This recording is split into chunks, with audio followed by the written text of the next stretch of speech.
নমস্কার বন্ধুরা, ঘোষ কিচেনে সকলকে স্বাগত।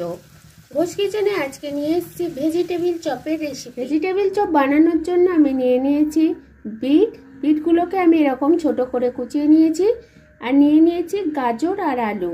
গাজর আলুগুলোকেও আমি একদম সরু করে এরকমভাবে কুচিয়ে নিয়েছি। আলুটা আমি ভেজিটেবিল চপে দেওয়ার জন্য প্রথমে লাল বাদামগুলোকে তেলে ভেজে নেব। বাদামগুলো আমার লাল করে ভাজা হয়ে গেছে, এবার আমি এগুলোকে তেল থেকে তুলে নেব। এবারে আমি তেলের মধ্যে ফোড়নের মধ্যে দিয়ে দেব গোটা জিরে আর কালো জিরে। এবারে এটা আমি ভালো করে একটু ভেজে নেব লাল করে। এ থেকে যখন সুন্দর গন্ধটা উঠবে তখন আমি এর মধ্যে প্রথমে দিয়ে দেব বিট কুচিগুলো। আমি এর মধ্যে দিয়ে দেব গাজর আর আলু কুচিগুলো। ভেজিটেবলগুলো আমি এরকম ভাবে নেড়ে হালকা একটু ভেজে নিয়েছি। এবারে এর মধ্যে আমি দিয়ে দেব স্বাদ মতো লবণ এবং হলুদ গুঁড়ো। এবারে এর মধ্যে আমি দিয়ে দেব কড়াইশুঁটি। ঝালের জন্য দিয়ে দেব লঙ্কা গুঁড়ো।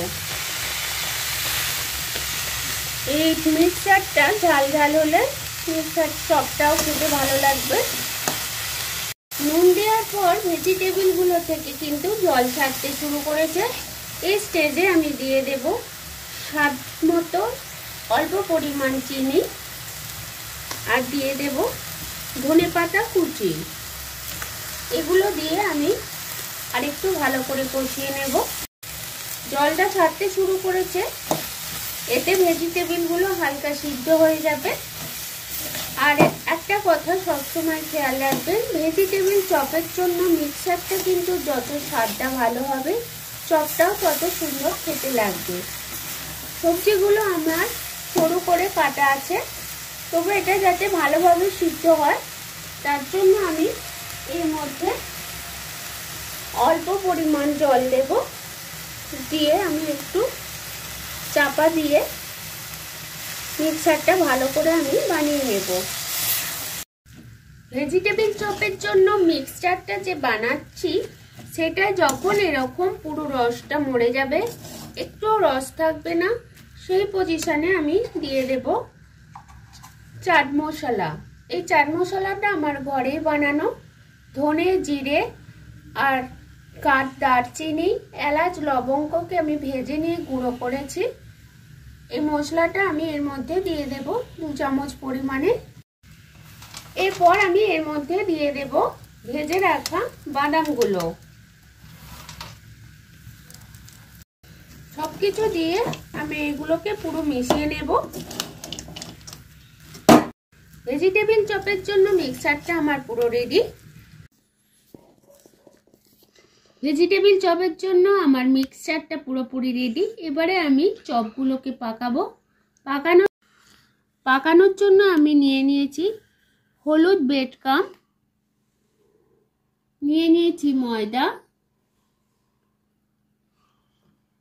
আর আমি নিয়ে নিয়েছি গরম জলে ময়দাকে আমি গুলে নিয়েছি এটা চিট হওয়ার জন্য।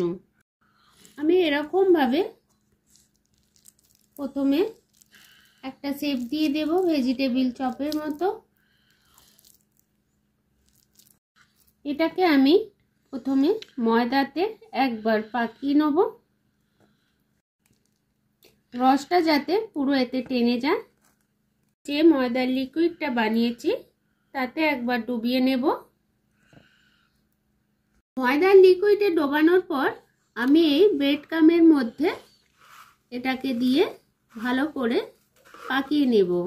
ব্রেডক্রামটা ভালো করে যাতে এর গায়ের মধ্যে আটকে যায় তার জন্য আমি একটু এরকমভাবে নিয়ে চেপে দেব। এইভাবেই আমি সবকটা ভেজিটেবল চপকে আগে পাকিয়ে নেব। এরকমভাবে পাকিয়ে ফ্রিজে রেখে দিলে 1 সপ্তাহ থাকে এবং যখন ইচ্ছা যাবে তখন গরম গরম ভেজে নিলেই হয়ে যাবে। সমস্ত ভেজিটেবল চপগুলো আমার এরকমভাবে বানানো হয়ে গেছে। এবারে আমি তেলে এগুলোকে ভেজে নেব। কড়াইয়ে আমি তেল বসিয়ে দিয়েছি, তেলটা আমার পুরো গরম হয়ে গেছে। এবার আমি ভেজিটেবিল চপগুলো একটা একটা করে এরকমভাবে ছাড়বো। চপগুলো কিন্তু সব লো টু মিডিয়াম ফ্লেমে রেখে ভাজতে হবে, না হলে শুধু ওপরটা ভাজা হবে, ভিতরটা একদম ভাজা হবে না। আর হাই ফ্লেমে দিলে ভিতরটা একদমই কাঁচা থেকে যাবে। ভেজিটেবিল চপগুলো আমার সব লাল করে ভাজা হয়ে গেছে, সবকটা এরকম সুন্দর লাল হয়েছে। শীতকালে কিন্তু এই ভেজিটেবিল সন্ধ্যাবেলায় চায়ের সাথে সকলেরই খুব প্রিয়। রায়ের সাথে ভেজিটেবিল চপ হলে পুরো একদম জমে যায়। আমার ভেজিটেবিল চপ রেসিপি পুরোপুরি রেডি। এরপর আপনাদের সাথে দেখা হবে আমার পরের ভিডিও নিয়ে, পরের রেসিপিতে।